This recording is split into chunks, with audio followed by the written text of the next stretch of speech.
Halo teman-teman, perkenalkan nama saya Heri dan ini adalah video pertama saya. Saya adalah peserta pelatihan kepemimpinan pengawas Angkatan 3 tahun 2022 yang diselenggarakan oleh Lembaga Administrasi Negara. Kali ini saya akan membahas rangkuman materi manajemen pengawasan sebagai bagian dari salah satu tugas individu yang diberikan kepada saya. Materi tentang manajemen pengawasan ini disampaikan oleh fasilitator Ibu Mid Rahmalia ST MSI atau yang akrab disapa Ibu Lia. Beliau adalah Widya Iswara Arimadja yang merangkap selaku koordinator penyelenggaraan pengembangan kader ASN di Lembaga Administrasi Negara.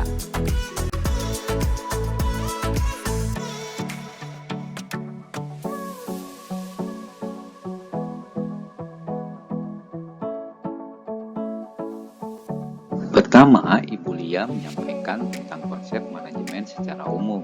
Dari beberapa definisi tentang manajemen, yang menarik perhatian saya adalah definisi yang dikemukakan oleh Griffin, yang menyebutkan bahwa manajemen sebagai sebuah proses perencanaan, pengorganisasian, pengkoordinasian, dan pengontrolan sumber daya untuk mencapai sasaran secara efektif dan efisien. Selanjutnya, kita mempelajari unsur-unsur manajemen yang terdiri dari 1. Man atau manusia, 2. Money atau uang, 3. Material atau bahan, 4.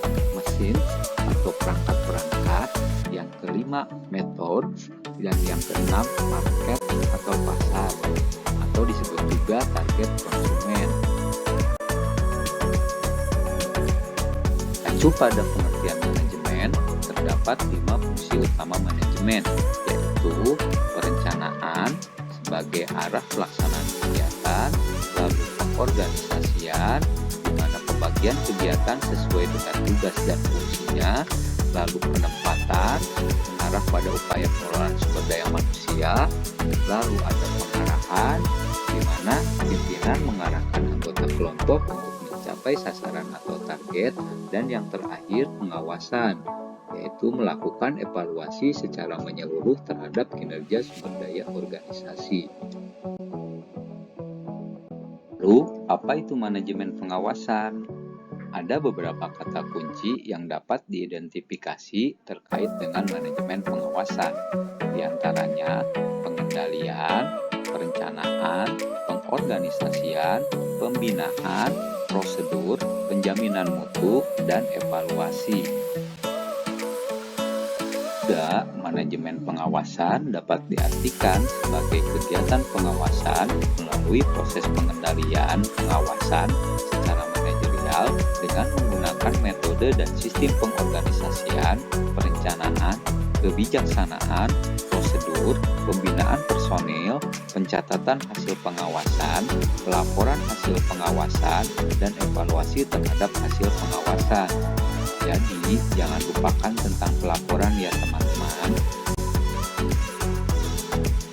Dalam reformasi birokrasi, kita mengenal yang namanya sistem pengawasan pengendalian intern pemerintah atau disebut juga SPIP, yang merupakan salah satu implementasi manajemen pengawasan dalam penyelenggaraan pemerintahan.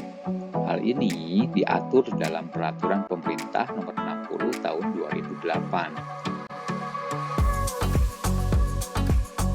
Terdapat 5 unsur SPIP yang menjadi fokus pengendalian dan pengawasan, yaitu lingkungan pengendalian, penilaian risiko, kegiatan pengendalian, informasi dan komunikasi, serta pemantauan pengendalian internal. Lalu, bagaimana implementasi SPIP pada unit kerja? Dalam hal ini, kapasitas saya sebagai pejabat pengawas. Maka yang saya lakukan adalah melakukan pengendalian dengan tetap mengacu kepada 4 tujuan SPIP, yaitu yang pertama, pencapaian tujuan penyelenggaraan pemerintahan negara, yang kedua, pengamanan aset negara, yang ketiga, keandalan pelaporan keuangan, dan yang keempat, ketaatan terhadap peraturan perundang-undangan. Demikian presentasi dari saya. Mohon maaf atas segala kekurangan.